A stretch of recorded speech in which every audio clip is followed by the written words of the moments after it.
Let's speak to Aidan McGivern from the Met Office. Aidan, you would have been listening to that chat there with Linda, but the forecast across the rest of the UK, it's multi-layered really, isn't it? Because what we'll be experiencing here is wind, flooding, potentially snow.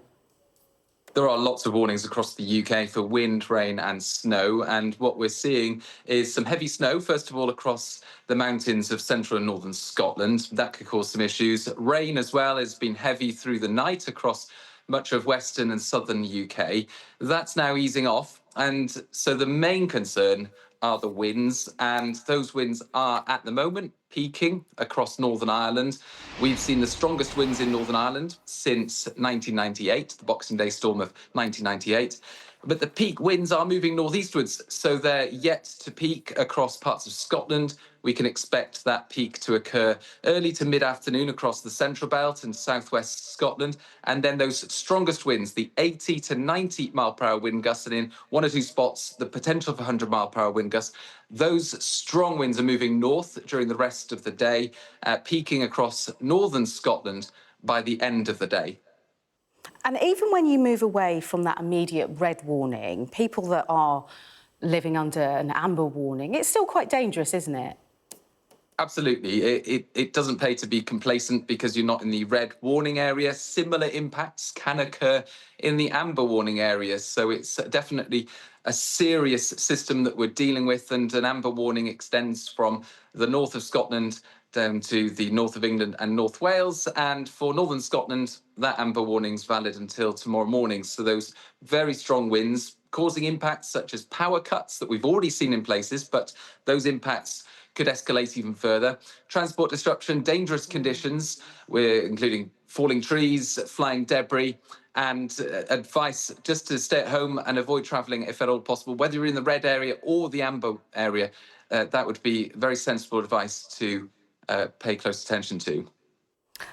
How would you describe this storm, Aidan? Once in a generation? I would say so. And, you know, we heard from Met Eowyn there that it's the strongest windstorm on record for Ireland. We haven't broken the all-time records for the UK, but with the wind speeds in Northern Ireland being the strongest since 1998, that certainly would suggest it's a once-in-generation storm for Northern Ireland and potentially for parts of central and southwest Scotland as well. We don't issue red warnings lightly.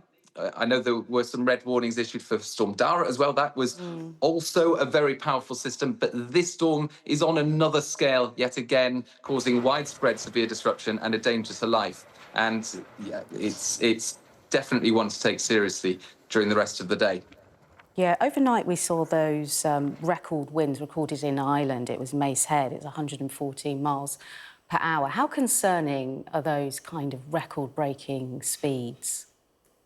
We're not predicting that strength of speed for the UK. We're predicting generally 80 to 90 mile per hour wind gusts for Northern Ireland right now, and for central and southwest Scotland during the afternoon, with the risk of 100 mile per hour wind gusts in some of those exposed spots. So the very strongest winds from this system have already occurred across western parts of the Republic of Ireland.